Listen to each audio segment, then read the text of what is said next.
es lo más frecuente, lo que más ustedes van a visualizar. En radiología todavía falta, o sea, no es que falte, sino que hay exámenes que se llaman exámenes especiales que ustedes no van a visualizar, por lo tanto lo vamos a pasar por alto, que son exámenes digestivos, por ejemplo, un examen de enema varicado o un examen de esófago duodeno, que son exámenes que se hacen con un medio de contacto, que se hace, si es esófago, estómago duodeno, se hace tomando un contacto oral, o si es enema varicado, se hace colocando un enema evacuante por la parte anal y se llena el intestino grueso con esta sustancia contrastada. Si fuera alguno de tecnología médica, se puede hacerlo obligatoriamente, pero como kinesiología, eso ustedes no lo abarcan en cierta perspectiva, lesiones intestinales o lesiones de la vía digestiva alta, no lo vamos a pasar no lo vamos a retomar, ¿ya? Existe también exámenes contrastados para la vía urinaria, por ejemplo, citografías que son para contrastar vejiga, uretra, tanto en varones como en damas, que tampoco lo vamos a tomar, no hay lesiones, salvo que quiera hacer, hay un examen que se llama, hay una maniobra que es para fortalecer el detrusor, que es cuando el paciente tiene dificultad para orinar, hay, digamos, el músculo que regula esta parte urinaria en el varón. Es muy específico, en realidad, este trabajo kinésico que se recomienda para los pacientes que tienen este problema, ¿ya? Entonces, eso lo vamos a pasar por alto, corresponde a la radiología, los exámenes especiales. Lo que no podemos pasar por alto es lo que es escáner, porque el escáner es una técnica en la cual yo le dije que es fundamentalmente para los traumatismos. ¿Ya? Por ejemplo, les dije yo en clase de radiodiagnóstico que la radiografía para cráneo no nos aportaba mucho, solamente nos aporta información si hay o no hay fracturas. ¿Ya? Y en circunstancias que hay pacientes que sin tener fracturas pueden tener una lesión importante intracraneal, que puede ser una hemorragia. En la laboratorio estamos viendo una hemorragia, pero el escáner es el que nos va a dar nosotros ese diagnóstico de si hay o no hay una hemorragia postraumática, o una hemorragia post como accidente cerebrovascular encefálico, que es una hemorragia tras, qué sé yo, un paciente con una crisis hipertensiva, que puede tener un edema pulmonar agudo y también puede tener un derrame cerebral por estos rompimientos de vasos que puede afectar a aquel paciente que tiene una también crisis hipertensiva u otros tipos de aspectos cardiogénicos también, que se forman trombos, ¿ya? Entonces es fundamental el conocimiento de lo que es en forma general, lo que es un escáner. Ustedes lo que están viendo ahí en pantalla es un equipo que se llama escáner, es una parte del equipo, que es, ¿no es cierto?, la garganta, parece una garganta, por eso se llama gantry. Gantry eso es en inglés y en español es garganta. Es una garganta que ustedes ven en el fondo. Aquí ven una camilla donde se soporta el paciente y el paciente se desplaza en forma continua sobre esta garganta, mientras la garganta hay un tubo de rayos X que también se desplaza en forma continua. ¿Ya?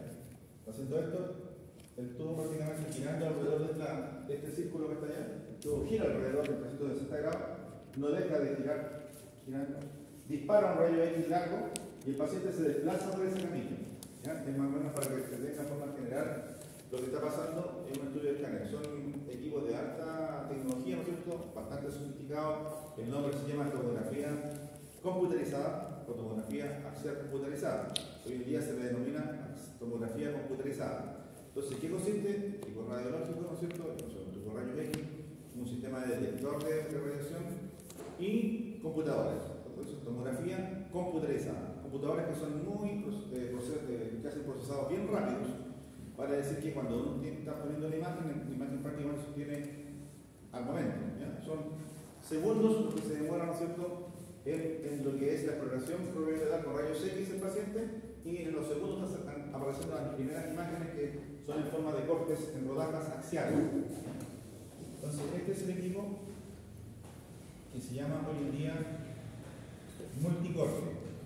¿Por qué se llama multicorte? Porque cuando el tubo gira alrededor de este canche, como que está ahí dibujado, ¿cierto? Estamos acá hay que dibujar un tubo rayos X. Y acá alrededor, al otro lado, hay unos detectores.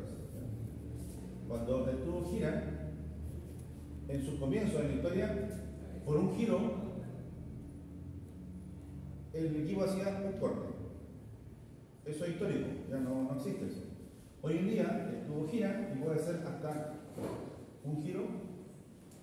Empezó primero con 2 cortes, con 4 cortes, con 8 cortes, 16 cortes, 32 cortes, 64 cortes, y hoy en día están haciendo 128 cortes por una sola exploración. Ya se llama multicorte.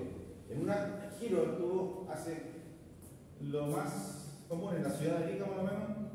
Tenemos equipos de 64 cortes, que son los equipos que están en el hospital, en la clínica privada que hay acá, en San José, tiene 82, y la Fleming también hay otro de 64.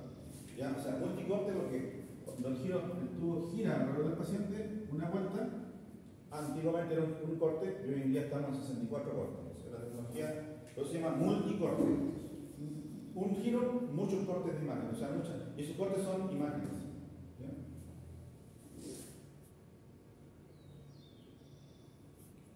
Ese es más o menos el concepto. El paciente avanza, ¿cierto?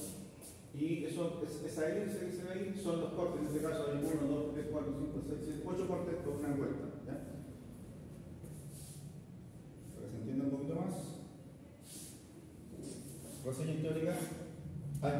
Importante de la historia.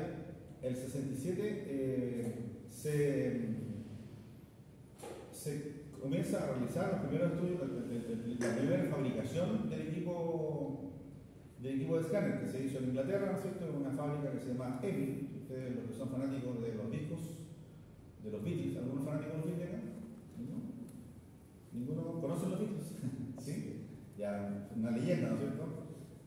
Los Beatles, la primera grabación que hicieron en ese sello que se llama EMI, o de oro. Para que tengan un concepto, los Beatles se relaciona con este escáner porque el que fabricó el escáner lo hizo en esa empresa, EMI, que hoy en día no existe ya. Y después ya eso era una propuesta, digamos, de solamente era para hacer cerebro, ¿ya? Porque era muy lento el sistema en esos años. Una vuelta se demoraba como, qué sé yo, un minuto. ¿Ya? Y después, como en otro minuto más, obtenías la imagen recién. Y solamente un corte grueso de 10 milímetros, de 1 centímetro. Muy borroso si uno se va a la historia de la imagen. Pero precisamente lo único que existía para ver lesiones intracraneales. Lo único. Por lo tanto, fue un aporte, pero fantástico para la medicina, sobre todo cuando había lesiones grandes, como hemorragia, ¿no es cierto?, como tumores grandes en el cerebro. ¿Ya? Porque antes de eso solamente existía la radiografía, y yo dije que la radiografía no me aporta información para ver lesiones de partes blandas del cerebro, como es el tejido cerebral. ¿Ya? Y en el 89 salió el TAC helicoidal, ese TAC que prácticamente el tubo es giro continuo, y el 89 es este tipo de presentación. 1989, el corte helicoidal con un corte por giro. ¿Ya? Y en el 94 llega el primer TAC helicoidal a Chile. 5 años después, estamos bien, ¿no es cierto? O sea, salió al mercado en el 89, a los 5 años después llegó ya el primer TAC helicoidal a Chile. Después tenemos que el año... Profe, ¿cómo dijo que se llama esa forma? ¿Forma de qué? ¿Forma de qué tenía el TAC? La forma dijo que era... La forma del TAC anticorte. Dijo lo que... No, en el 89, el primer TAC helicoidal daba un giro, No me digo la forma que tiene. De garganta. ¿De qué? La garganta. Eso es, el fondo es gantry o garganta. Gantry en inglés, garganta en español. Es una garganta, nosotros siempre le llamamos a esa parte, la del fondo. Cuando usted echa una sal y ve ese círculo, se llama gantry o garganta. Porque es una forma de eso, una forma con una boca abierta que se introduce el paciente dentro de este sistema. ¿Ya? Bueno, el primero del equipo, miren, se demoraba prácticamente 5 minutos en que se hacía la exploración y luego se entregaba la imagen en el computador. En ese tiempo no existían cintas. No sé si ustedes han visto esas películas antiguas, donde los primeros conceptos de imágenes computacionales se hacían a través de cintas. ¿Ya? Y luego después existió esto, estamos hablando del año 67, o sea, no existía ni CD, cassette, ninguna cosa, no existía celular tampoco. Acá tengo mucha computación en un pequeño volumen. Hoy en día todos, en pequeños espacios, en pequeños volúmenes, tengo cualquier cantidad de tecnología. ¿Ya? Por lo tanto, también la computación hoy en día todo se achicó. Ese tiempo eran 5 minutos para obtener la primera imagen. Después ya por ahí por los años 80, 90, perdón, 70 y tanto, salió un corte donde se demoraba 2 minutos aproximadamente la información para obtener, después de la exploración, 2 minutos por corte, ¿ya?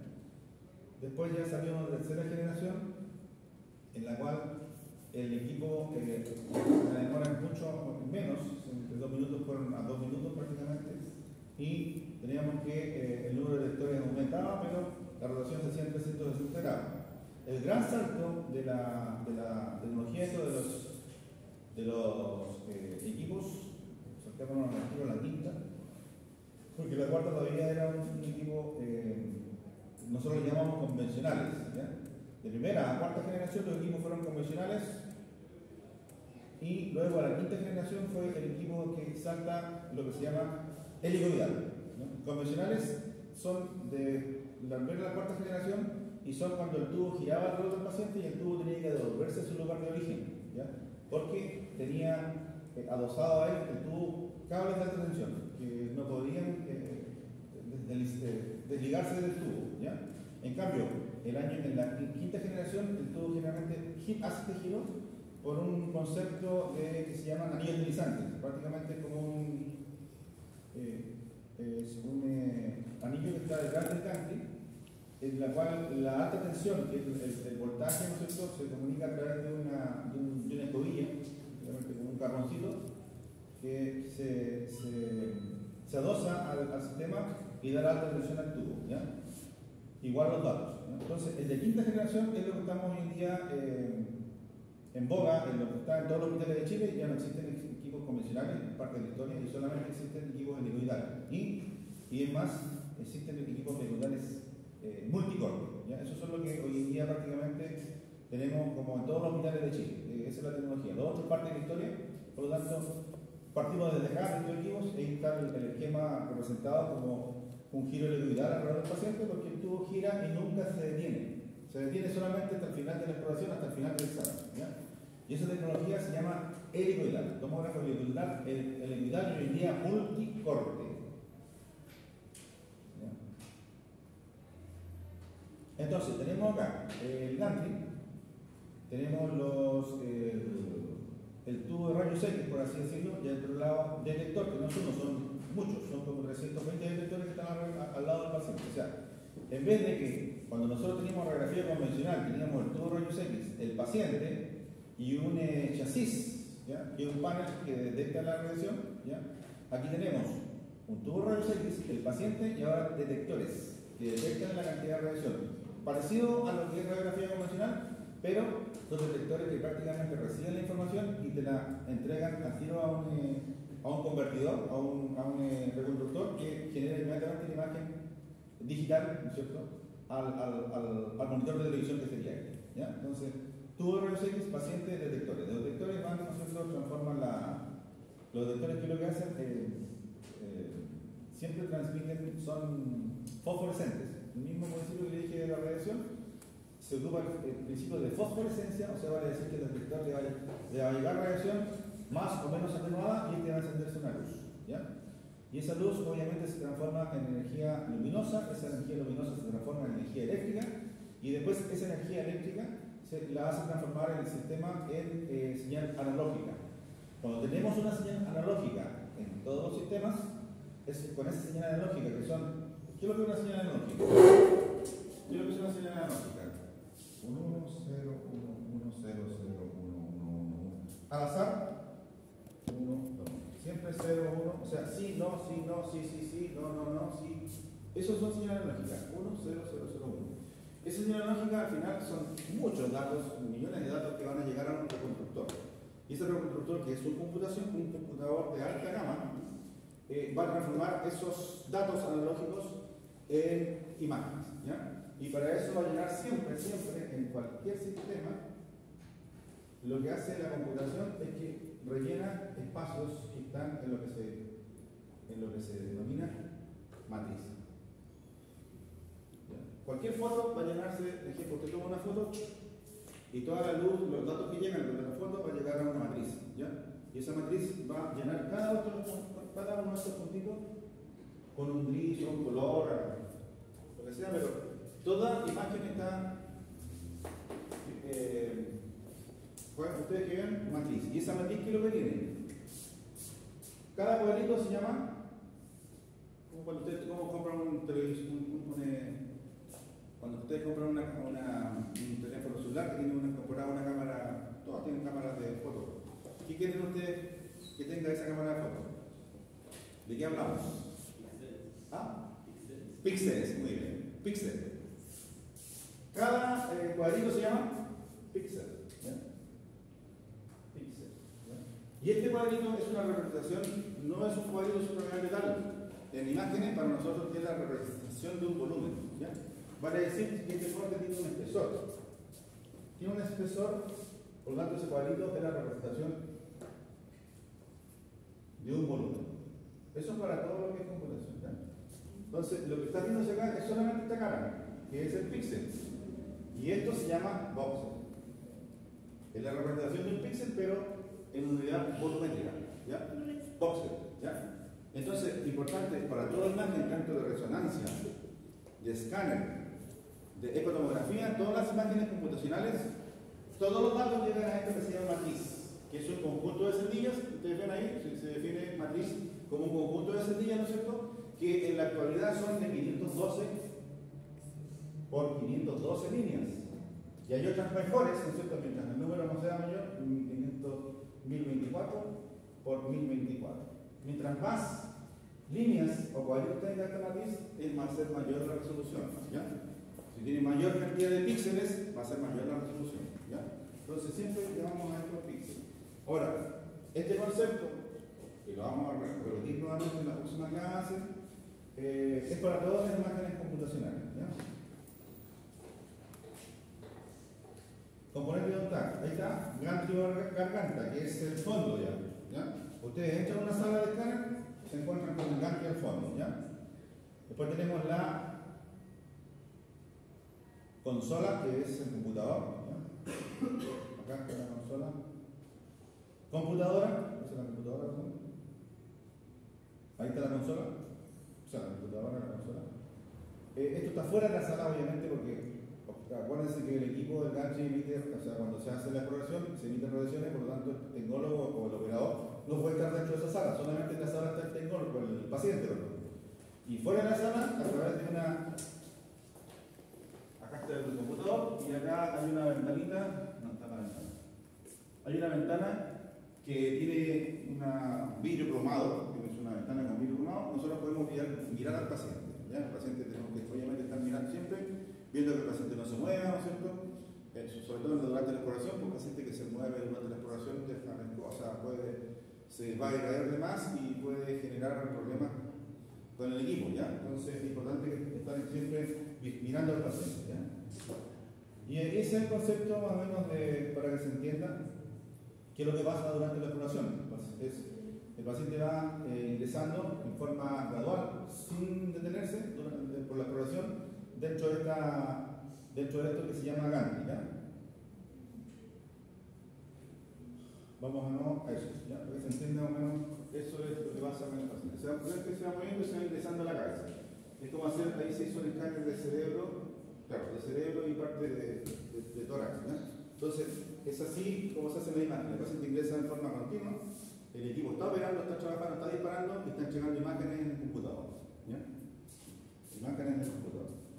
Y el computador lo que hace es llenar datos en una matriz, ¿ya? Que son datos de mayor absorción o menor absorción de radiación del tejido, y cada uno de estos cuadritos tiene que ver con una parte de la anatomía. Por ejemplo, aquí se ponemos un cráneo.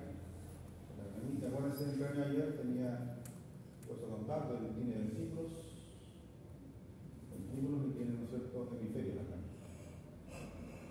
Y van a tener diferentes, y cada cuadrito representa un disco, o sea, mayor o menor exposición de radiación, mayor absorción o menor absorción de radiación, ¿ya? Entonces, eso es lo que se tiene en el imagen. ¿A qué se le llama multicorte?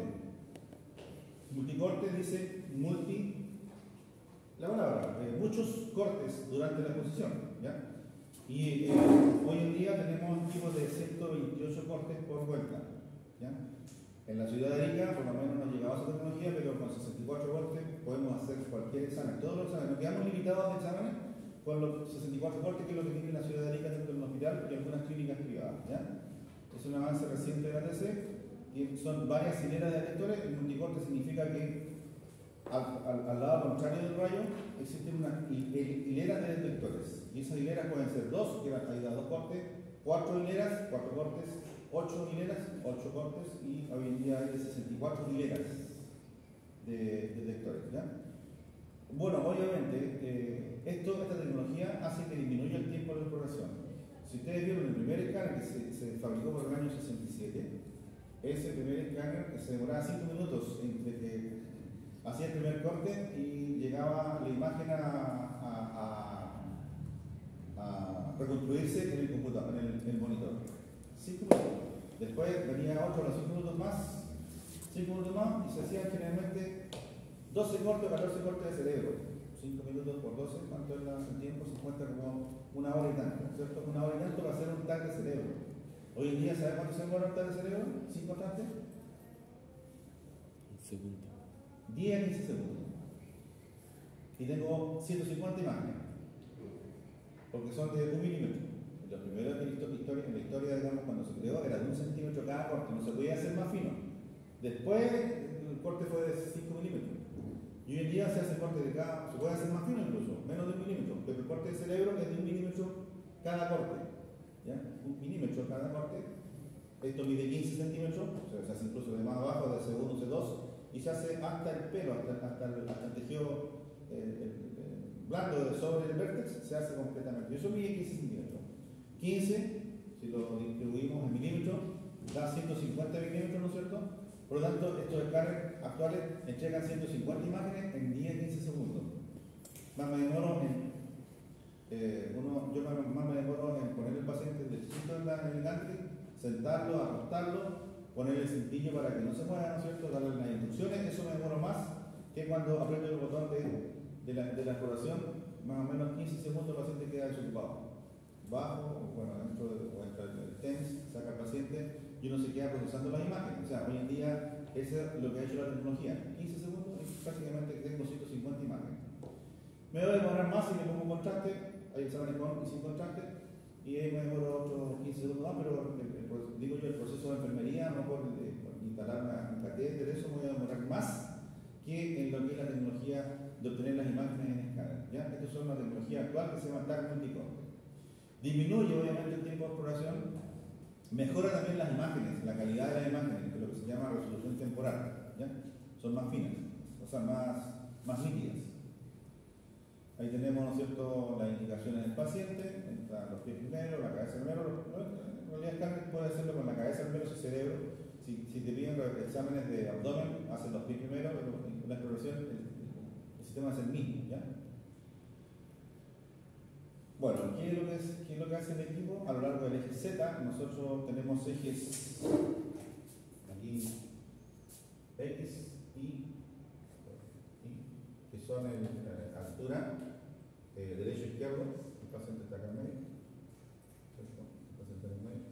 X es altura, nosotros podemos subir y bajar la camilla. El Y, derecho, izquierdo, debo dejarlo en el centro de la camilla prácticamente. Y el eje Z se denomina al ingreso del paciente. Cuando vieron que se desplazó el paciente, ese eje de desplazamiento se llama eje Z, que sería por acá. Z, ¿ya? Entonces, a lo largo del eje Z se disponen detectores de diferentes espesores. ¿Ya?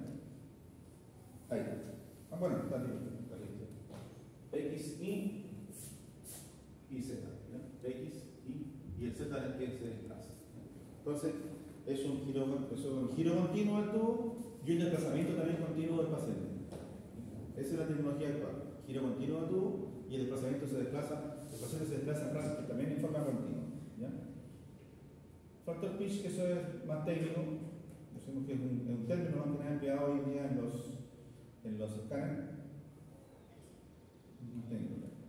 Y tenemos ahí que los cortes podemos hacerlos de corte, dejar espacios sin estudiar. Esto lo ideal siempre se hace que todos los cortes, por ejemplo, son continuos, si son de uno cada uno, uno, sin dejar espacio sin explorar. Acá hay un espacio sin explorar.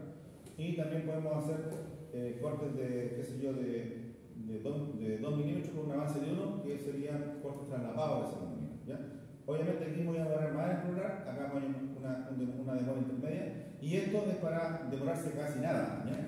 Mientras dejo espacio sin estudiar, por ejemplo, cuando hay controles de alguna lesión, de una lesión grande, yo puedo hacer esto, y generalmente me demoro nada. Por ejemplo, con los pacientes que vienen disnéicos muy graves, uno acostumbra a tomar más rápido la exploración porque el paciente salga de la sala rápidamente y si tiene una respiración agitada, voy por esta opción. Sobre todo cuando quiero ver grandes derrames, ¿no es cierto? Grandes lesiones neumones, lo hago prácticamente, no necesito detalle, entonces necesito que el paciente salga rápido. Después tenemos acá canales. Los canales tienen que ver con los cortes, ¿ya? Y bueno, lo mismo que les dije acá, existen en la actualidad equipos con 2 canales, o sea, ya existen ya, perdón. Pueden haber en el país de 4, de 8, 16, 20, 32 y 64 es lo que le lleva prácticamente todo el país, tiene equipos ya de 64 canales, y la tecnología más moderna es un equipo que te entrega 128 canales, y por lo tanto puede hacer el equipo 128 cortes en una vuelta, ¿ya? Lo cual acelera mucho más la obtención del examen, ¿ya? Obteniendo esas imágenes volumétricas en tiempo casi real, no existe el tiempo real, porque el tiempo real significa que yo haga en este momento un corte y sale la imagen inmediata, eso real no existe. Puede ser esto, el corte sale acá y sale el corte, ¿ya? Eso lo llaman tiempo real porque se demoraron 7 segundos en salir la imagen, ¿ya? No existe tiempo real, si yo hago un corte tiene que haber un tiempo intermedio para que el procesador elabore y reconstruya las imágenes para poder entregar, pero es tan rápido que como el corte sale ahora, ahí sale el corte, tío. O sea, en segundos sale el corte inmediatamente. Por eso dice tiempo real, ¿ya? Pero no existe tiempo real. Así se hace la exploración, ¿no es cierto? Son detectores y se gira alrededor del paciente el tubo rayos X y hay un detector en la banca. Ejemplo, esto es una reconstrucción volumétrica. Uno dice, pero ¿para qué me sirve? En realidad esta imagen no sirve mucho. Sirve cuando hay lesiones de partes blandas. Pero lo que quiero decir, a través de cortes axiales, yo puedo obtener esa imagen, que es prácticamente como el tejido blando, ver la parte de la persona en todo su contorno. Veo el tejido blando, veo las venitas ahí, ¿no es cierto? La nariz, los ojos, los tenía cerrados en el momento, ¿no es cierto? Y se puede obtener acá, ¿ya? Es más que nada para representar que se puede hacer cortes, reconstrucciones se llaman reconstrucciones volumétricas, ¿ya? A través de cortes axiales. Esto generalmente se hizo con los 150 cortes, yo le dije que se entregan de aquí hasta acá, 1, 2, 3, 4, 5, 6, 7, 8, son 150 cortes, que los llevo al computador y el computador yo proceso la imagen, le digo partes blandas y hay un botoncito, incluso ni siquiera pongo escribir, sino que aprieto la opción partes blandas y me entrega esa imagen. Sin hacer ninguna cosa más que apretar el botón de reconstrucción volumétrica y me entrega esa imagen. Y esta imagen en el computador yo puedo hacer esto, girarla, así, en axial, en todos los esquemas, ¿ya? Se llaman reconstrucciones volumétricas. También estos son ejemplos de 1989 con el TAC helicoidal ese que se creó por primera vez, el 89, que era de un corte por vuelta. Se podía recrear esto en forma digital, en forma volumétrica. Pero miren lo que pasó en 2004. Es mucho mejor la resolución de la imagen, ¿ya? Y hoy en día, 2023, mucho mejor, ¿ya? Ya en 2004 era una imagen muy buena. ¿Para qué me sirven esas imágenes?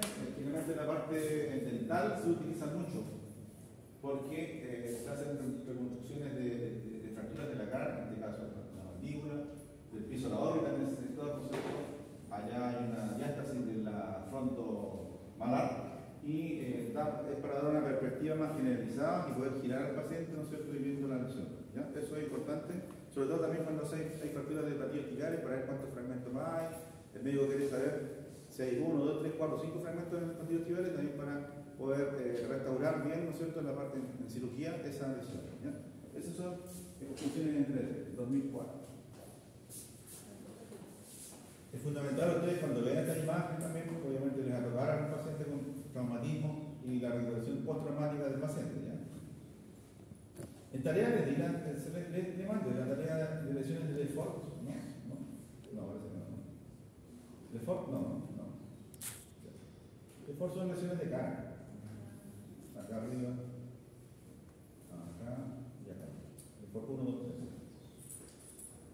Ventaja del diagnóstico, ¿no es cierto? Nosotros hacemos exámenes, como le dije, contrastados al cerebro, es lo que vamos a ver, ¿no es cierto?, esta semana y la otra en el laboratorio. En cerebro se puede hacer un examen sin contraste y también se puede hacer un examen contrastado. Generalmente para traumatismo y para accidente cerebrovascular no se emplea mucho contraste, que es lo que vamos a ver, estamos viendo lo que vimos ayer, y los alumnos que van a ver mañana también en su laboratorio vamos a ver imágenes sin contraste, que son las hemorragias, que es casi lo más frecuente que podemos encontrar en el cerebro, y sobre todo a ustedes les va a servir porque el paciente, el post-hemorragia, el post-traumático, después de la recuperación, necesita de ayuda kinésica en algunas oportunidades, ¿ya? Y en eso ustedes, el área es el neurológico. Se utiliza solo medio contraste endovenoso, lo que facilita diversos estudios diagnósticos sin necesidad de catéteres introducidos en la arteria usando la tecnología convencional, ¿ya? Entonces, un paciente traumático, importante la ayuda, ¿no es cierto? Ahí tenemos un paciente, una jeringa que se coloca en el cuello de contraste, ¿no? Que es para realzar, sobre todo las estructuras vasculares y para realzar, por ejemplo, cuando hay tumores. Ustedes saben que los tumores tienen mayor vascularización. Se forma una neovascularización, por lo tanto, cuando hay tumores malignos, el contraste es súper importante para lesiones tumorales. Mayor rapidez y comodidad, otorga mayor comodidad al paciente, ¿no es cierto? Es mejor tolerada por niños, que los niños son inquietos, incluso para una radiografía es complejo.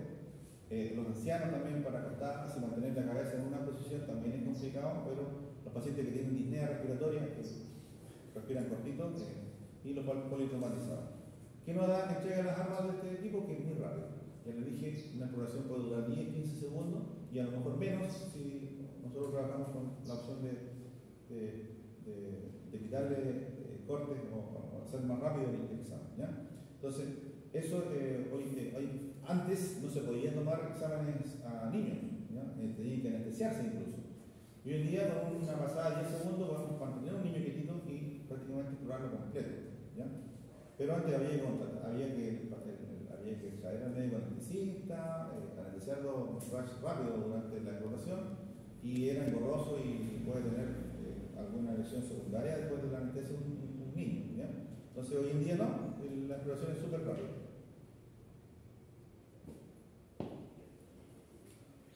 La camilla es más rápida, esa camilla que ustedes la vieron al comienzo, que se desplazaba dentro del vientre, el paciente es mucho más rápido, por lo cual ha cuadriplicado la demora del examen. Si antes se demoraba 40 segundos, hoy en día podemos hacer las operaciones, como le dije, en 10 segundos curar un cerebro completo, que es en realidad el cerebro lo que más se demora, porque hacemos una técnica el hecho de atravesar hueso se hace más lenta la exploración, y eso es lo más lento. Incluso un ataque de tórax lo podemos hacer en menos tiempo. Acuérdense que el tórax está lleno de aire, por lo tanto la absorción de radiación X es prácticamente, el rayo prácticamente lo atraviesa del pulmón, y podemos obtener una exploración mucho más rápida que en el cerebro incluso. Rendimiento, el examen dura unos 10 segundos, 10 minutos. ¿En qué significa 10 minutos? Que yo puedo citar pacientes cada 10 minutos, puedo hacer 6 pacientes en 60 minutos, ¿no es cierto? Pero no significa que la exploración sea de 10 segundos. Yo le dije, la exploración es de 10 segundos. ¿En qué me demoro yo? Pase por acá, ya no estoy tomando tiempo, sáquese los alitos, los pins, no sé, todo lo que sea metálico en la cabeza, pase a la sala, recuéstese en la camilla, lo voy a dejar derechito. Eso ya me estoy demorando 1, 2, 3, 4, 5 minutos, lo dejo derecho al paciente, ingreso los datos al computador, esos son los 10 minutos. Pero cuando yo hago el disparo de la exploración, 10 segundos. ¿Ya? Y después, sobre ya que el paciente se vaya, hago unas reconstrucciones y sí puedo seguir con su paciente. ¿Ya? No es que los 10 minutos se demore la exploración, ya le dije, una exploración 10 segundos, y menos a veces. ¿Ya?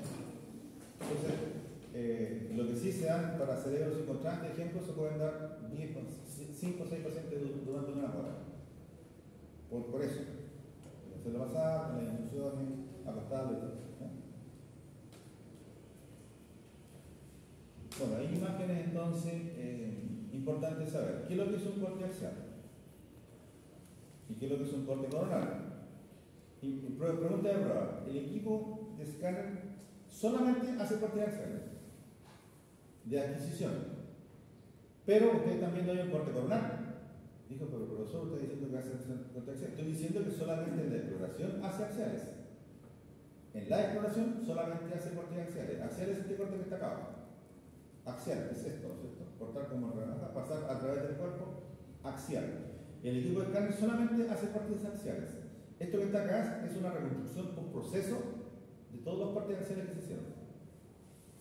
Ya, o sea, ejemplo, ese corte que está acá es un corte de abdomen, más o menos a nivel del hígado, vamos, por acá arriba.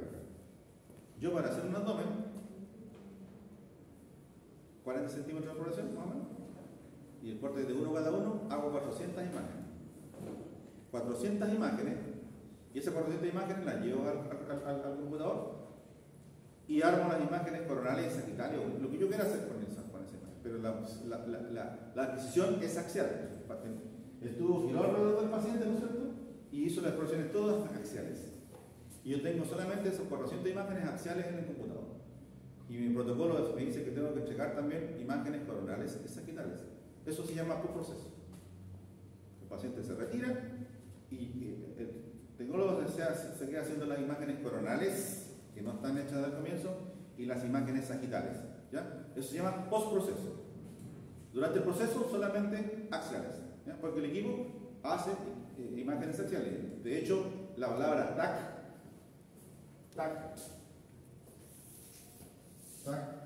¿qué significa? Tomografía axial computarizada. ¿Ya? Pero como hoy en día se hacen reconstrucciones sagittales y coronales, hoy en día se habla de TC, tomografía computarizada. Pero en comienzo se llama TAC, pero hoy en día todavía se llama TAC, pero para que tengan el concepto. Que solamente las imágenes que se hacen en el equipo son axiales. Después se reconstruye en el postproceso. ¿Ya? Entonces, y se reconstruye volumen. Esto es volumen. Esta es una reconstrucción postproceso coronal. ¿Ya? De 400 imágenes. Ejemplo, yo para tener esta imagen que está acá, armo, esto es como, siempre lo explico yo, es como armar una torta. ¿Qué tiene la torta? Bizcochos, ¿no? ¿Cuántos bizcochos más o menos tiene una torta? ¿Cuántos bizcochos tiene una torta? 3 o 4, ¿no? Depende, si le toman 1000 hojas, tiene como 1000. ¿Ya? ¿Y qué hace usted cuando...? Y eso son cortes axiales, o sea, cada bizcocho está en forma axial, ¿no?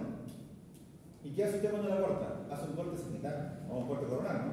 Un corte sería coronal, si lo corta por la mitad. Zoom. Y eso es lo que hace esto. De todos los bizcochos que tenían cada corte, que son 400, imaginen por 100, 500, pueden ser. Esto que está acá ha obtenido el corte coronal a través de esos cortes. ¿Ya? Obviamente todo tiene que ser de última tecnología. Esto no lo podía lograr yo hacer hace 20 años atrás, porque el equipo solamente generaba axiales y no podía tener la oportunidad de hacer un corte coronal. ¿Ya? Porque eran cortes muy gruesos, no eran 2 milímetros, eran cortes de 5 milímetros, de 6 milímetros, y hoy en día tenemos esa tecnología. Más cortes más finos, ya dije, de 1 milímetro, un corte más o menos de 1 milímetro es ahí, ¿no es cierto? 1 milímetro es ahí, 1 centímetro es por ahí, ¿ya? Entonces un corte de 1 milímetro es bastante finito, ¿ya? Hay más cortes, incluso los cortes más finos que se pueden hacer son de 0,5 milímetros. ¿Por qué no le hablo de 0,5 milímetros? Porque 0,5 milímetros se hacen, yo en abdomen no necesito cortes tan finitos. ¿Dónde necesito cortes finitos? Mientras menor sea la estructura. Ejemplo, una fractura de cafoide. Tengo el cafoide que mide 2 centímetros y yo no necesito corte grueso porque voy a mirar solamente el carpo. ¿Y el carpo cuánto mide? 3 centímetros más o menos el carpo. Ahí yo puedo hacer cortes de 0,5 milímetros. Generalmente para lesiones muy pequeñitas. ¿Ya? Que lo puedo hacer en extremidades sobre todo. ¿Ya? Entregando más imágenes por segundo, de esta manera puede detectar lesiones más pequeñas y de forma más temprana. Al ser más fino el corte, 0,5 milímetros, o sea, la mitad de 1 milímetro, disminuye el efecto de volumen parcial, que es un concepto técnico, no lo voy a explicar acá, pero disminuye el efecto de una velocidad o un artefacto que se crea cuando es cuando el corte es muy grueso, ¿ya?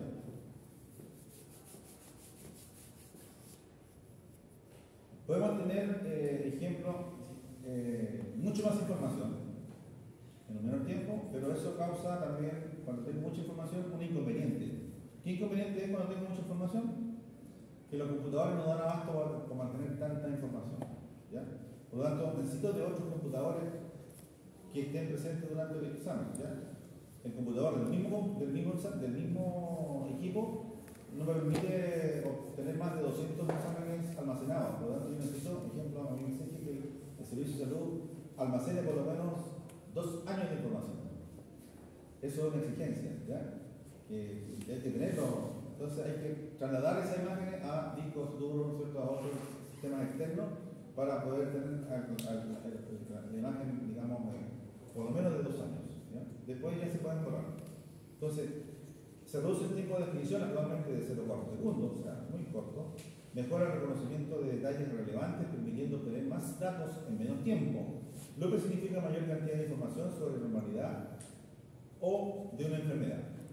Ustedes ven acá el paciente, ahí está el vídeo probado del cual les hablé.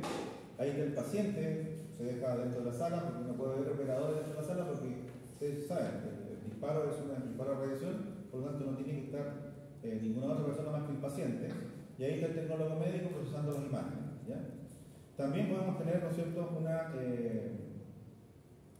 ejemplo, después del tecnólogo médico podemos tener esto cableado a otra sala que se llama estación de trabajo, workstation, y en la cual está el médico radiólogo con los médicos, digamos, que están ahí alrededor viendo las imágenes que el tecnólogo está haciendo en otra sala. O sea, está en la sala de rayos y a través de un cableado, ¿cierto?, de fibra, llega la información inmediatamente a una sala distinta a la de rayos, que puede estar 2 o 3 metros o 10 metros más allá de la sala, y se llama una estación de trabajo ubicada en un sector distinto al escáner, y el tecnólogo toma el examen del paciente y el médico radiólogo en otras especialidades, en otra habitación, analiza las imágenes, ¿ya? Eso es parte de la tecnología que es muy rápida, ¿no es cierto? Y se puede estar en el momento, tanto haciendo el examen, el tecnólogo médico, y en otra sala estar mirando los exámenes, haciendo los informes, ¿no es cierto?, analizándolas con el médico tratante o el médico de urgencia de ese momento, que quiere saber inmediatamente las imágenes qué es lo que tiene que hacer, ¿ya?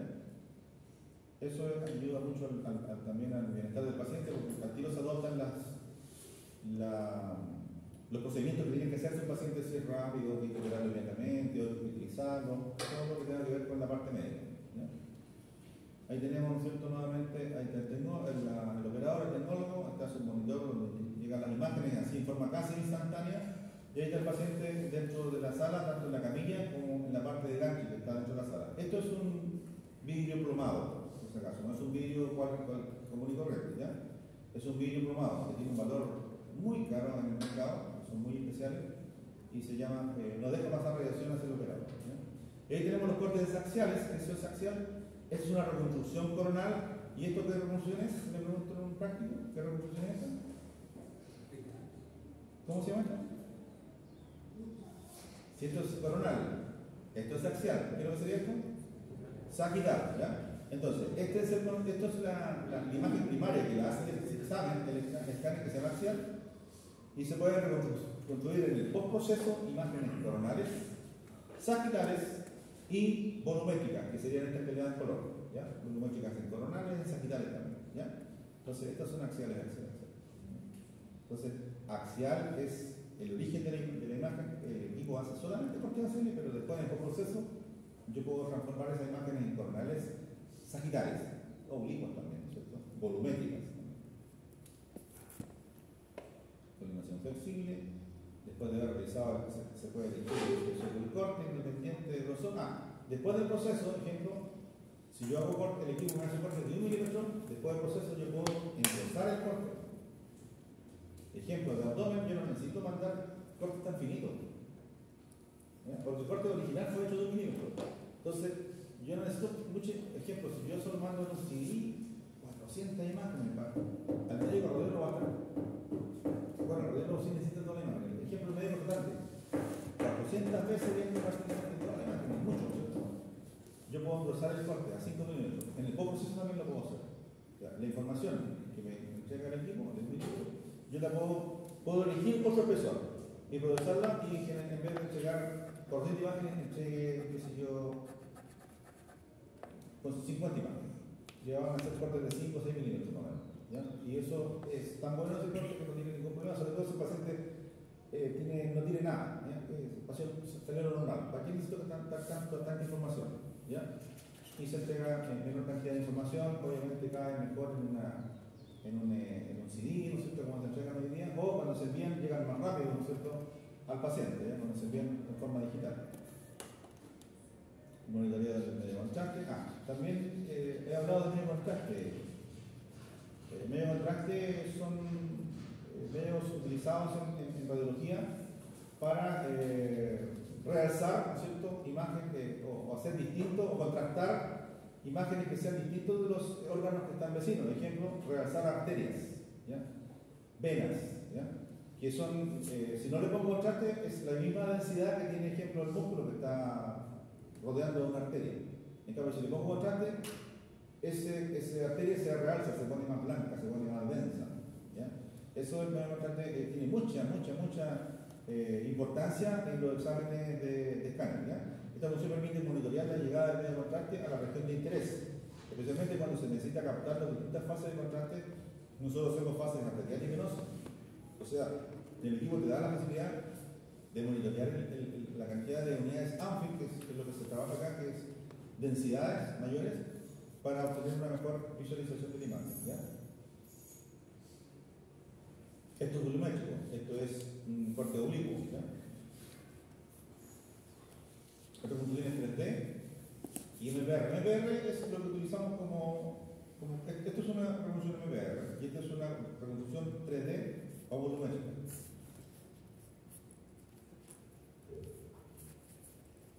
Mayor fiabilidad, posibilidad de obtener un diagnóstico más rápido y fiable, supone poder acortar el tiempo de la decisión del tratamiento y tiempo de hospitalización también, ¿ya? Se reduce el tiempo de hospitalización, depende de las patologías que se puede encontrar en el paciente, ¿ya?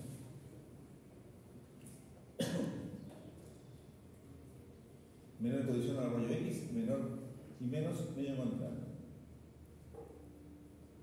Antes se utilizaban generalmente 100 cc de contraste, estoy hablando de hace 20, 15 años atrás. Hoy en día han reducido las dosis, ejemplo, para hacer un escáner a ustedes, que en general más o menos pesan como 70 kilos por medio, o menos, utilizo 50 cc y me sale impecable el examen, ¿ya? Y eso por la rapidez de decisión. Y así lo pongo menos a una sustancia menos contraste, que pueden tener alguna reacción secundaria por hacer eso. La dosis de radiación también las bajo, ¿ya? Hoy en día se trabaja mucho con dosimetría. Acuérdense que cada vez que ustedes se exponen a una exploración radiológica, hay dosis absorbidas por el paciente. O sea, hay dosis que se absorben, acuérdense, y otra que el rayo atraviesa fácilmente la estructura y pasa al sistema detector. Pero, por ejemplo, cuando pasa por el hueso compacto, pueden acuérdense que es mayor dosis absorbida. Y cuando pasa por los tejidos blandos, como es el músculo, como es el aire en el pulmón, prácticamente el rayo atraviesa la estructura fácilmente, ¿ya?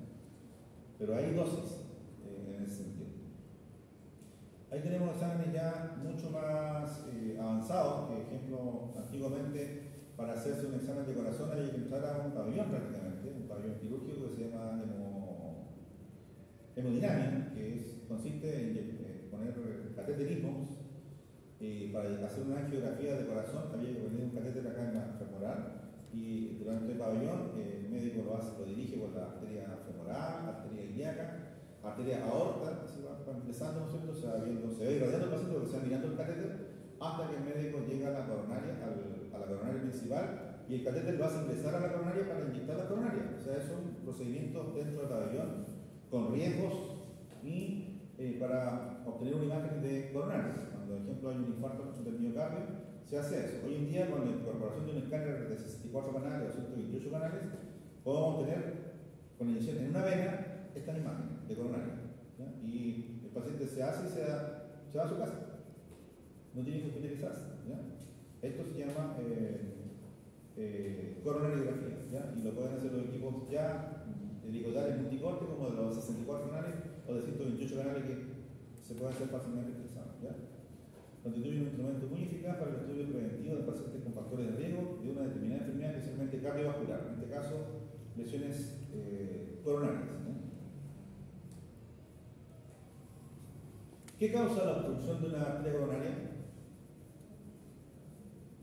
¿Qué causa la obstrucción de una arteria coronaria? Esto es una arteria coronaria. Lleva sangre al músculo cardíaco. ¿Ah? No. ¿Qué causa la obstrucción de una arteria coronaria? Hay una arteria que va a un lumen de sangre, ¿no es cierto? Alimenta al músculo cardíaco en este caso. Le da oxigenación, ¿no es cierto? Glucosa, aporte en oxígeno, todo lo que tiene que ver con lo que lleva la sangre a los músculos. ¿Y qué pasa si esa coronaria se taponea? Puede ser por un coágulo o puede ser por placas de ateroma. Pero ¿cuál es el resultante si esa arteria se obstruye? Y no va a llegar aporte sanguíneo al lugar donde tiene que llevar. ¿Qué le pasa a ese tejido que no recibe sangre? ¿Ah? ¿Sí? Necrosis. Pero ¿cómo se llama la palabra? Antes de ser necrosis, al momento, porque yo la necrosis la puedo salvar si se hace una intervención rápida. Se obstruye antes que sea necrosis. ¿Qué le pasa al tejido?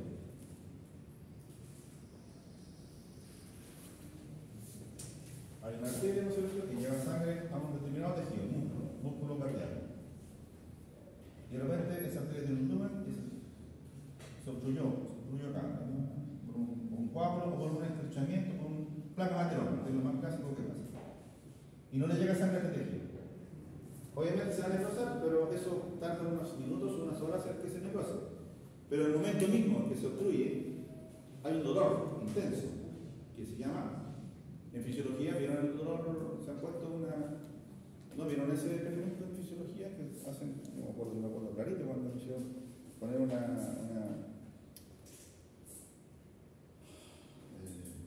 elástico acá en la mano, empezar a hacer esto. Con esto, ahí apretamos. Como los 20 segundos, ¡bah! Un dolor. Y se llama dolor isquémico, infarto. Acuérdense de la palabra infarto. Un infarto o una isquemia es la obstrucción de un vaso y no llega sangre a ese tejido. Y eso es doloroso. El paciente lo limita, hay un dolor en la izquierda, ¿no es cierto? Un dolor en el pecho, acá como un botón. Y esos son los famosos infartos. ¿Ya? Entonces, el infarto es una obstrucción de esa arteria coronaria, esa que está arriba, ¿no es cierto? Es una arteria coronaria. Esa es una arteria coronaria. ¿Ya? Probablemente también trabajen con pacientes cardiovasculares, o infartados ustedes, no sé, no tengo eso. Yo creo que sí, en pacientes post-infartados tendrían que trabajar ustedes también. Ahora, esos infartos ocurren por la obstrucción de una arteria y esos son, este examen me permite evaluar cuánto es la obstrucción que tiene esa arteria y cuántos territorios, cuántas arterias son las que tienen ese problema. Cuando son, ejemplo, 2 o 3 arterias, el paciente se opera. ¿Y cuál es la operación? Cirugía abierta. Y ahí se coloca lo que se denomina bypass coronario. Bypass coronario, creo que sería un bypass. ¿Qué es lo que es un bypass? Bypass.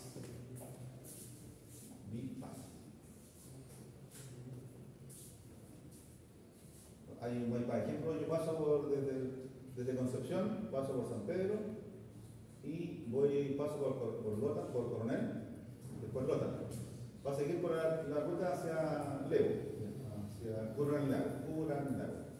¿Qué pasa en estos trayectos? Hay mucha congestión, ¿no es cierto? Pues dentro de una ciudad hay mucha congestión, acá está el puente, acá está el Biobío. Hay mucha congestión. ¿Qué es lo que hace hoy en día la carretera? Esto se llama bypass. Esto se llama bypass. Cuando las arterias, por ejemplo, las coronarias, se taponean por acá, ya me doy cuenta que hay. Se saca una venida de cualquier parte del cuerpo, del brazo, finalmente, o del muslo, venas, ¿ya? Y se hace un bypass desde el comienzo de la arteria coronaria, por fuera de la arteria coronaria, y se incrusta en el músculo, digamos, que está dañado. Eso se llama bypass.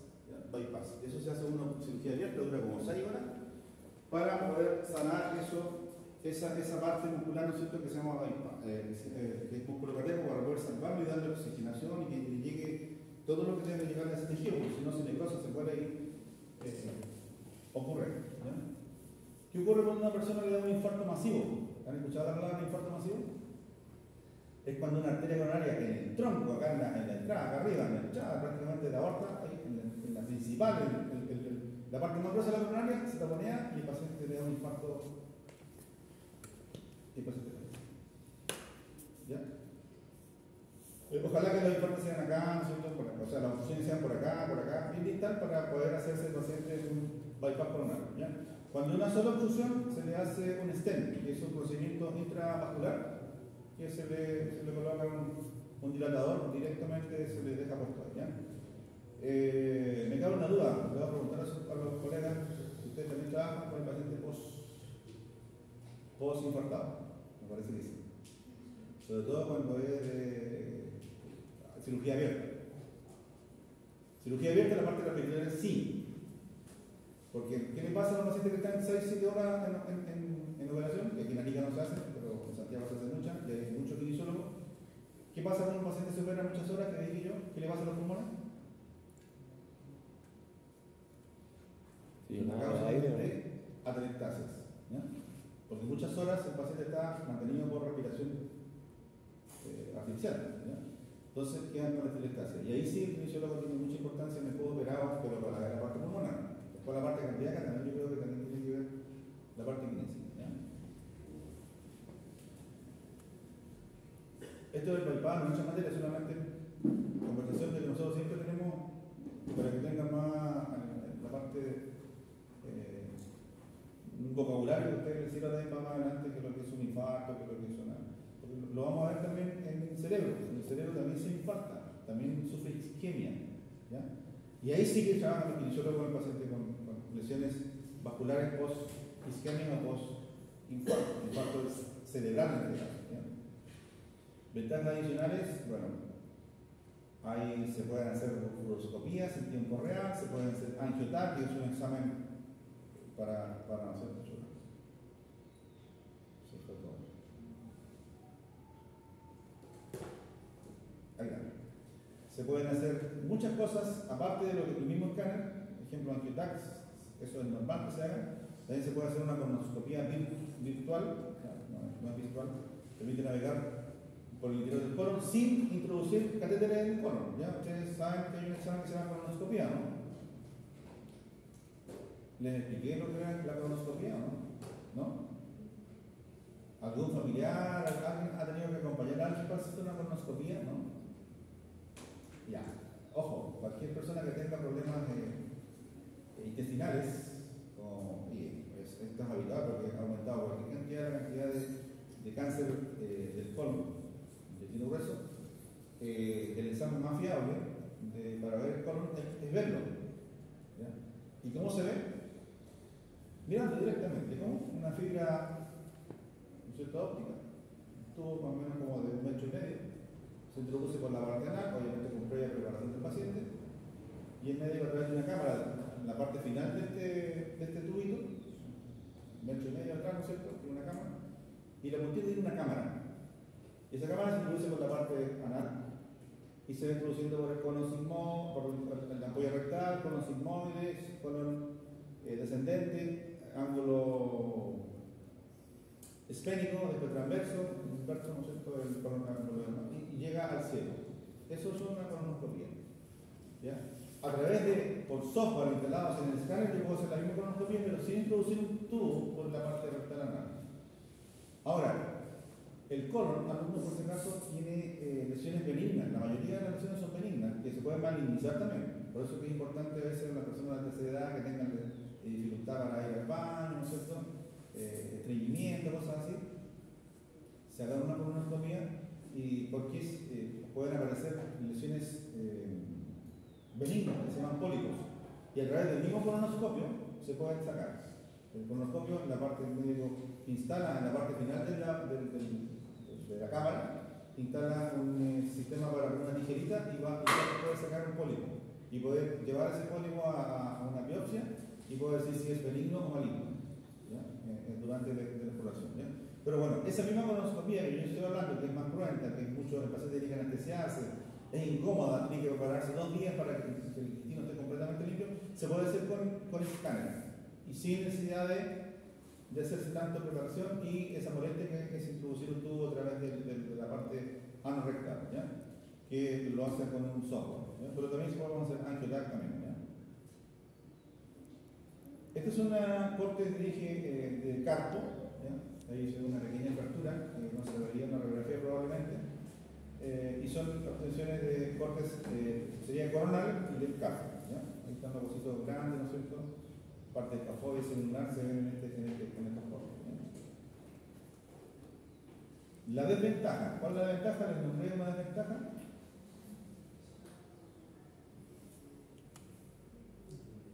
O sea, tiene muchas ventajas, pero también tiene desventajas.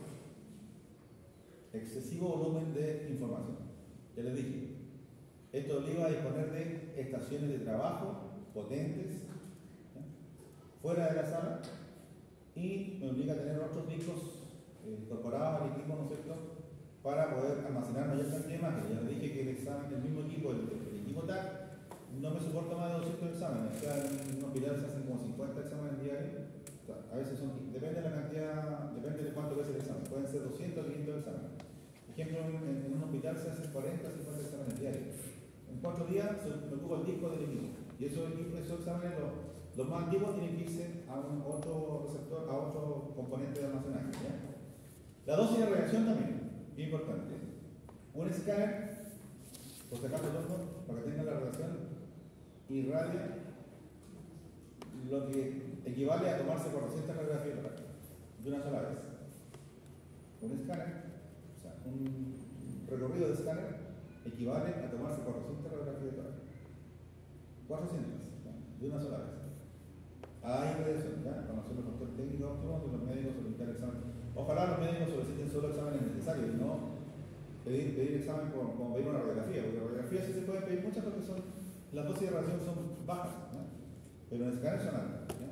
Pero actualmente los equipos vienen automáticamente regulados. Tienen tan regulados los equipos para que me dicen a mí la dosis en el momento de hacer el examen. ¿Ya? Sobre todo que nosotros cuidamos de no perder mucho a los niños. A los niños prácticamente hacer exploraciones rápidas, con baja dosis, para no irradiarlos demasiado. Acuérdense que los niños están en crecimiento y la radiación es, los tejidos radiosensibles son aquellos que están en crecimiento. ¿Quién está en crecimiento total? En los niños. Por lo tanto, nosotros cuidamos mucho de proteger más a un niño que, por ejemplo, una persona de la tercera edad. Dicen, ¿pero por qué?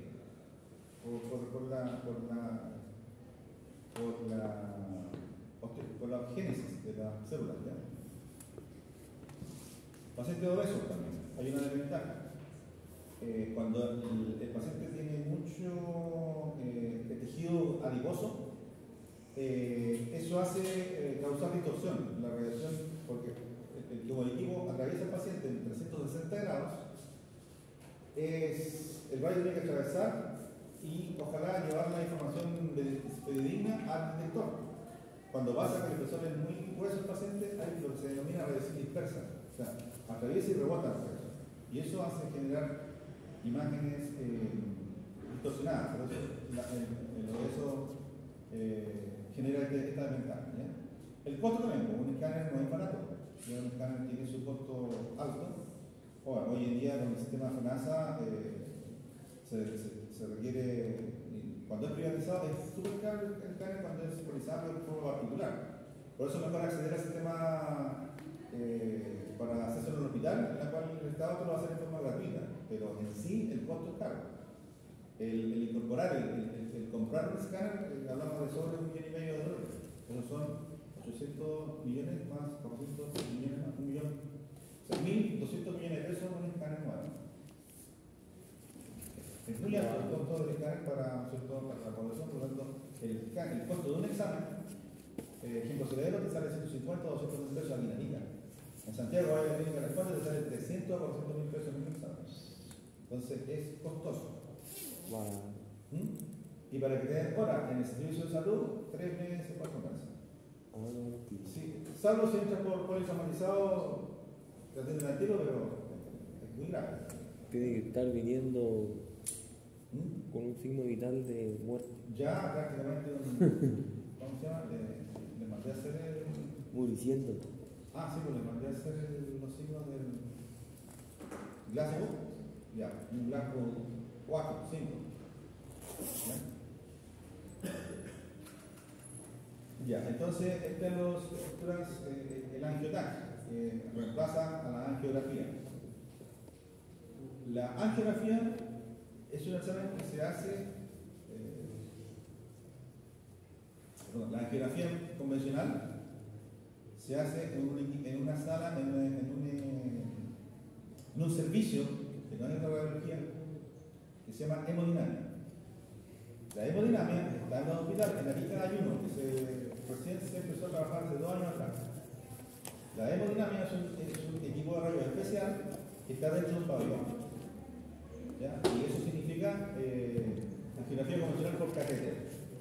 ¿Qué significa por catéter? Entonces tiene que estar en un ambiente estéril, dentro de un pabellón, y se cateterizan los vasos. Por ejemplo, si yo quiero llegar a un vaso coronario, ya les dije cómo es el procedimiento. Que tiene que cateterizarse, ingresa a un pabellón quirúrgico, hay un equipo de rayos que se llama equipo de hemodinamia, hay un tecnólogo, hay un médico cardiólogo que va a estudiar estructuras arteriales del corazón. También puede haber una hemodinamia en el servicio de neurocirugía, en la cual se hacen angiografías cerebrales, entonces puede ser coronario o puede ser de neurocirugía. Entonces, la hemodinamia consiste en que el paciente supitaliza, por ejemplo, vamos a estudiar corazón. Supitaliza, va a la camilla, se anestesia, hay un ranch, incluso anestesia así leve, de minutos, ¿no? Y el cateterismo es por vía femoral, vale decir que el médico no es radiólogo, incluso el médico cardiólogo, cardiocirujano. Introduce un catéter acá en la femoral. Obviamente hay que saber anatomía y acuérdense, femoral, femoral interna, ilíaca, aorta abdominal, pasa por la aorta torácica, dobla el callo aórtico y en el callo aórtico está, en el inicio del callo aórtico está la coronaria principal. Las coronarias principales, derecha o izquierda. El corazón tiene 2 coronarias principales, derecha e izquierda. Y el catéter, que es chiquitito, llega hasta la coronaria principal. O sea, tiene que tener la experiencia de ese médico para colocar el catéter justo en la entrada de la arteria. Y con ayuda del tecnólogo médico, ¿cierto? Está ahí, estamos listos, me dice, y vamos a hacer la toma. La toma significa que desde acá abajo tiene el paciente médico instalada una jeringa con medio contraste, con yodo, y le va a poner yodo, digamos, con una velocidad de lo que dé el toque en la mano. Y se va a llenar completamente, hoy en día con bombas reguladas por presión, ¿no es cierto? Por segundo, y ciertas cosas, y va el catéter con transductor de la coronaria. Y en ese momento el tecnólogo médico aprieta el switch de disparo y se obtienen imágenes en cine. Acá, 500 imágenes. Y esas imágenes las revela después en el sistema cine, en movimiento. Se mueve, ¿ya? Y ahí es para detectar estenosis y detectar, por ejemplo, obstrucciones que se pueden subsanar en el momento. O sea, ese equipo de hemodinamia puede servir para diagnóstico y también para hacer un procedimiento, en este caso, destapar la arteria si está tapada por un coágulo. Eso es hemodinamia, eso es cruento, ¿ya? Y esa es la imagen de hemodinamia la que tenemos acá, y esta de al lado es una imagen de escáner, ¿ya? En la cual se tiene el polígono de Willy, ¿no es cierto? Bueno, acá nos muestran más imágenes, pero hay unas imágenes tal cual como estas que están acá, que se pueden obtener con escáner, que no hay que hospitalizar al paciente. Simplemente tú, en forma ambulatoria, le hacemos un procedimiento y el paciente después del examen se puede ir para la casa, ¿ya? Entonces, eso dice que el angiotac reemplaza la angiografía convencional por catéter. Para problemas ambulatorios sí, pero para problemas graves, un infarto no. Mejor que se haga el procedimiento con angiografía convencional, porque se puede obtener tanto el diagnóstico como también al tiro hacer el procedimiento ahí, en el momento, ¿ya? Y se evita de estar cateterizando 2 veces al paciente.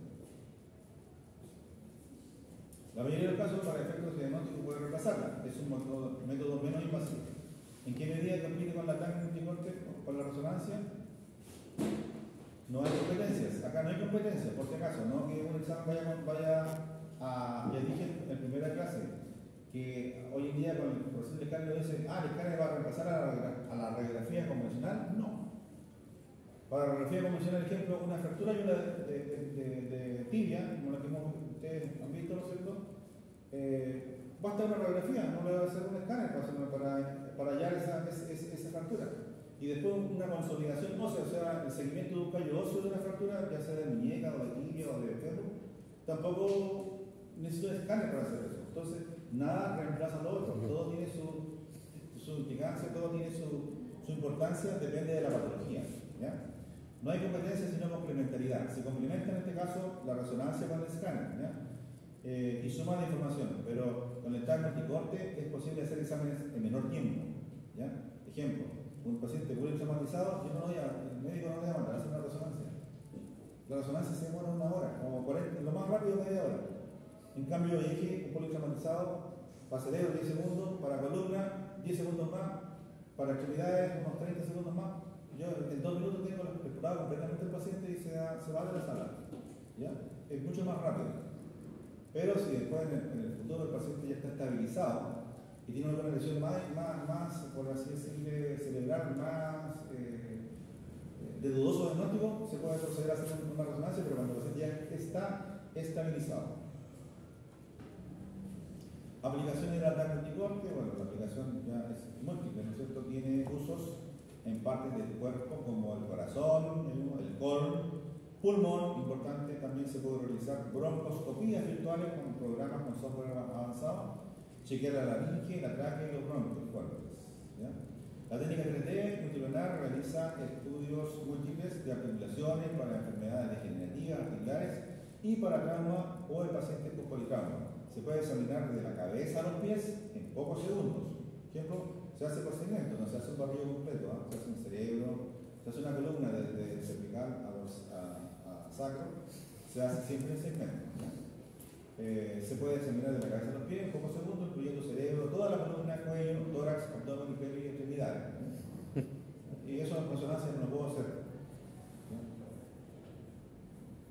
Principal aplicación, intervencionismo. Las características de la velocidad y resolución permiten realizar biopsias. Ejemplo, hay hospitales, no mucho ya, pero hay hospitales, ejemplo, como que son dedicados a la parte oncológica, como el Fundación López Pérez, ¿no es cierto? O el IRAM, que son hospitales, clínicas especializados en cáncer, donde pueden hacer a través del escáner biopsias. O sea, dirigida, yo tengo la imagen, estoy con el paciente en la zona, ejemplo, un cáncer, una lesión renal, y el médico quiere hacer una biopsia de la lesión renal. En forma percutánea puede llegar con una aguja, ¿no es cierto? Y poder extraer una muestra de tejido renal a través del escáner. ¿Sí? Cardiología, el score hay un examen que se llama score de calcio, que se puede hacer con la cardioangiografía coronaria. Se pueden hacer angiografías de las carótidas, por ¿no es cierto? En pediatría se minimizan los tiempos de examen y se disminuyen las dosis de radiación. Los niños tienen un parámetro, un protocolo distinto al de adultos, y eso está indicado en el escáner. El escáner está facilito y decir, tú puedes apuntar, dice cerebro, y le pones tu adulto, va a salir la técnica normal de adulto. Si le pones un bebé de 6 meses, te va a salir la dosis para 6 meses. Y lo puedes hacer más dosis que eso. O sea, el escáner te tiene indicado la dosis que tienes que darle a tal individuo por su edad, ¿no es cierto? Se pueden hacer colonoscopía y colonoscopía también. En pulmón, ¿no es cierto? Neumología, pulmón, detección de tromboembolismo pulmonar bronquial, de arterias pulmonares y detección de trombosis venosa, de miembros inferiores como desencadenante. Broncoescopía virtual para seguimiento de estenosis ya conocida, implantación y seguimiento de stent traqueal. En nefrología, para evaluación de masas renales, estenosis de la arteria renal, pielonefritis, mapeo arterial y venoso, definición del sistema pilocaricial y uteral. Evaluación preoperatoria pre-trasplante, ejemplo, cuando hay un trasplante tanto pulmonar o renal, se hace también una evaluación pre-trasplante. Evaluación preoperatoria de donantes de renales y hepáticos, definiendo la anatomía de los órganos. También tiene un uso en cáncer, en oncología, que es la prevención prequirúrgica para la resección de tumores, mapeos, mamas vasculares para definir resecabilidad útil especialmente en hígado, colon y páncreas. En hepatología, o sea, para ver el hígado, evaluación de las enfermedades hepáticas, metástasis, tumores, cuyo origen primario está en otros órganos, cirrosis, donantes de hígado. En ortopedia también gran ventaja de las reconstrucciones volumétricas en estudios dinámicos. Acuérdense de las metástasis, ya dijimos que eran lesiones secundarias a un tumor primario que está ubicado en cualquier parte del cuerpo, pero las lesiones secundarias siempre están alojadas en pulmón e hígado, que son sus órganos favoritos de las lesiones secundarias por una metástasis, ¿no? Corazón, su gran velocidad de detalle, sin necesidad de cateterismo, se puede, ¿no es cierto?, a través de la inyección en una vena distal, podemos tener nosotros un excelente estudio de arterias coronarias del corazón. Ahí está la palabra, ¿no es cierto? Infarto. ¿Qué es lo que es el infarto? La no llegada de sangre a un tejido, ¿ya? Las causas pueden ser trombo o pueden ser estenosis, ¿ya? Angina es un dolor anginoso, que es un dolor preinfarto, ¿ya? Para establecer si está o no está progresando.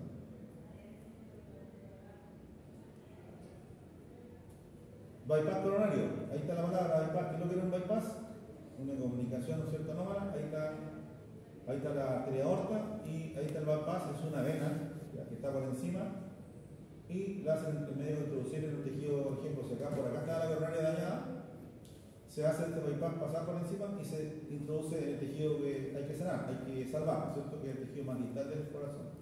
Eso se llama control de bypass, ¿ya? ¿De dónde sacan los bypass? Niños, ¿de dónde sacan los bypass? De venas del antebrazo o venas del muslo, ¿ya? Venitas, pues todo venitas, que se sacan y se colocan en este sector, ¿no? Bypass con stent. ¿Dónde está el stent?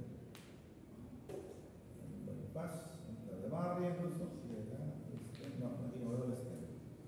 Stent es ejemplo.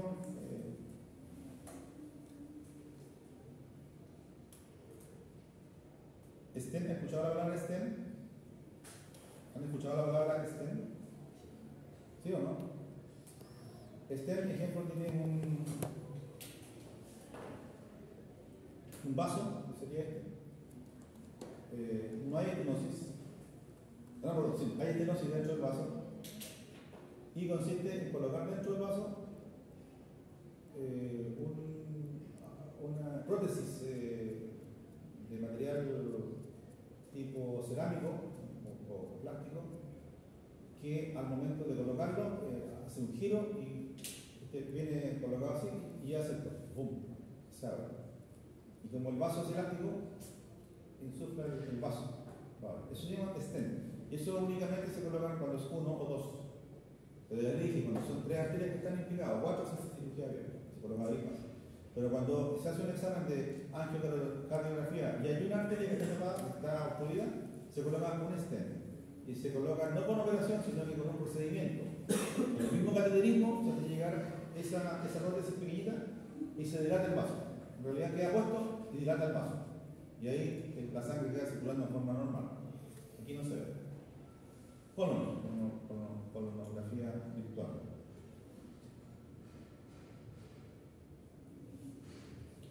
Esta es una colonoscopía normal. Ahí está la visualización de un pólipo dentro del colon. O sea, esto es lo normal, eso es poner un tubo. Esto, como en el caso del uno, es la colonoscopía normal, que es la que se coloca un tubo y el médico, a través del tubito, hay una lamparita y una cámara. Y usted está viendo lo que está dentro del intestino. Generalmente hay pólipos, como ese que está. Entonces se puede reseccionar, sacar inmediatamente con el mismo colonoscopio.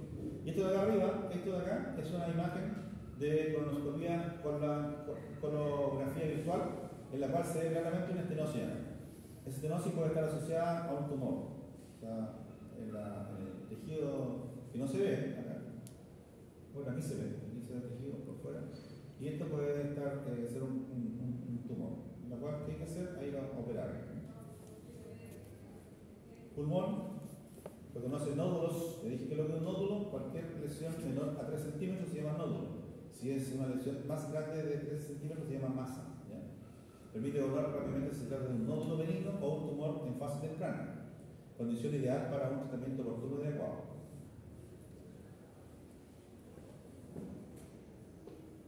Ahí está bien, va a llegar. ustedes ya son algo más especializado. Por favor, una lista.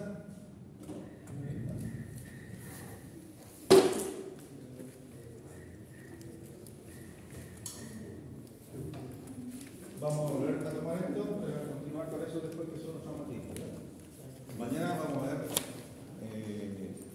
hemorragias intracraneales.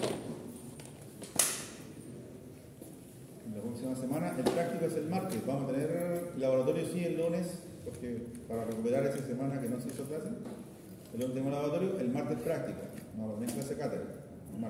El práctico es en dos grupos. Los alumnos de la A a la M entran primero y de la M hasta la Z entran en el segundo grupo. ¿Ya?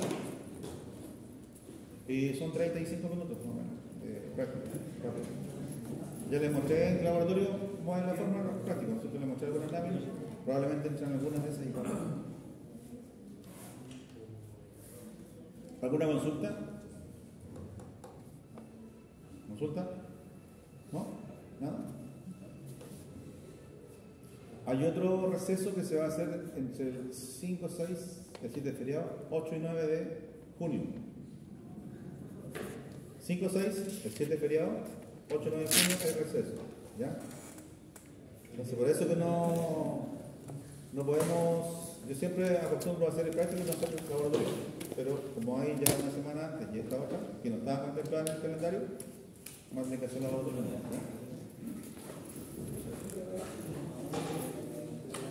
Con los otros profesores va a pasar lo mismo, por si acaso.